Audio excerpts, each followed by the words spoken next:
Health is a meaningful concept only because it is the correction for sickness, but this has nothing to do with the body any more than sickness does.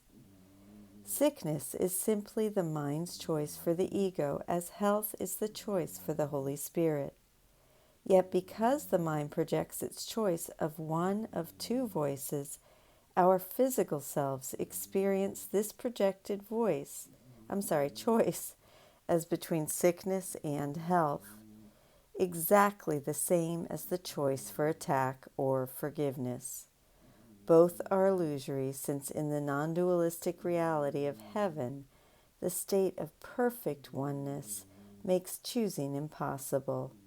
Decision-making exists solely in the dualistic state of illusion. It has been particularly difficult to overcome the ego's belief in the body as an end, because it is synonymous with the belief in attack as an end. The ego has a profound investment in sickness. If you are sick, how can you object to the ego's firm belief that you are not invulnerable? This is an appealing argument from the ego's point of view because it obscures the obvious attack that underlies the sickness. If you recognize this and also decided against attack, you could not give this false witness to the ego's stand. The ego uses sickness as one of its major weapons for its focus on the body, precluding our ever returning to the mind that is our only hope of salvation. The vulnerability of a sick body demonstrates we cannot be the invulnerable Son that God created. Jesus asks us to use his principle of forgiveness as the true witness to the Holy Spirit's atonement.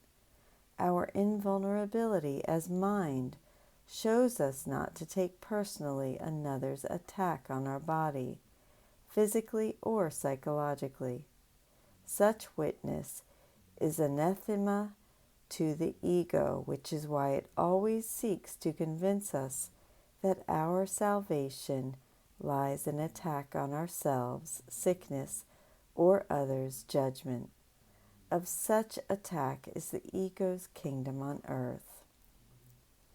It is still true that the body has no function of itself because it is not an end.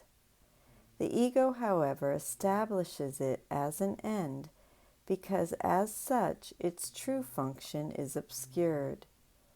This is the purpose of everything the ego does. Its sole aim is to lose sight of the function of everything. A sick body does not make any sense. It could not make sense because sickness is not what the body is for. Sickness is meaningful only if the two basic premises on which the ego's interpretation of the body rests are true: that the body is for attack and that you are a body. Without these premises, sickness is inconceivable. We find here a succinct summary of this central theme of the ego's strategy: keeping the Son of God mindless by having him focus exclusively on the body, attacking himself through sickness or others through anger. The body exists for the ego solely as the object of projection, reinforcing our identity as vulnerable bodies and not guilty minds. By telling us that bodies get sick and require healing, bodies attack and need forgiveness, the egos obscure their right-minded function of reflecting back to us the source of all sickness and attack, the decision-making mind that does need healing and forgiveness. Again, Jesus speaks of the purpose of sickness. Sickness is a way of demonstrating that you can be hurt. It is witness to your frailty, your vulnerability, and your extreme need to depend on external guidance. The ego uses this as its best argument for your need for its guidance. This is how the ego entraps us. It tells us, distorting the truth as always, that the way to escape from the terrifying fate of God's wrath is to leave the mind and make a body in which we will be safe. We believe the ego, yet end up condemned to a bodily existence of disease and death. Forgetting that our minds chose to be in a body, we have no recourse but to cope with living in a highly vulnerable state, always in need of help to deal with the inevitable fate of our inherent weakness and mortality. Needless to say, the ego's specialness comes to the rescue, and so we learn very early on how to manipulate others, people and things to meet our dependency needs of protecting us from the fear and anxiety of hunger, thirst, the elements, generalized discomfort, and loneliness. We have been convinced of the need to rely on the ego's guidance, and since we are unaware that it does not mean us well and that its guidance has always failed us, we call to it over and over and over again. Finally, we recognize there is something very wrong with asking it for help and say at last, there must be another way.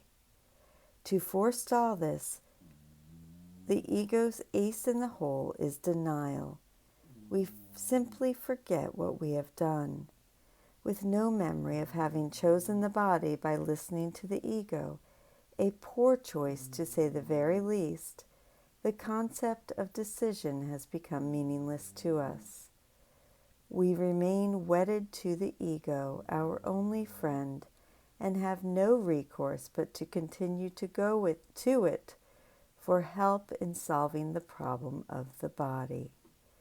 We need to recall the double-faceted principle that what we split off from, we forget, and remember only what we have split off to.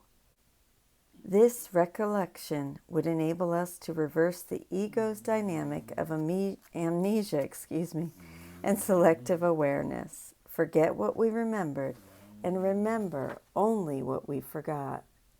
This opens the doorway to meaningful choice and true guidance.